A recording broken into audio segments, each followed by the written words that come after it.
barattooti diinii fi dursee waadhaam sadhaama yaa jaallankii yoo qaalii yaa urjii diin islaama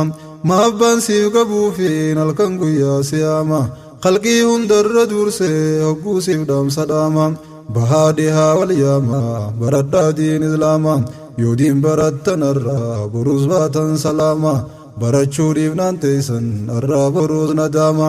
abdii teeysan hawaasni waan barreedu wadeema barattee yoon barsiisin najaan baatuun qiyaama kunis sunis qisiidha fachi siyaama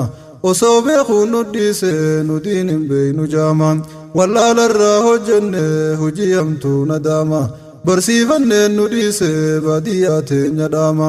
jiruuf je'ee magaalaaf tahee hafee imaama janii guyyaa si kaasan deebiin tantee nadaama kanaafin siyaama khidmaadiin siif dhaama baranneen usaa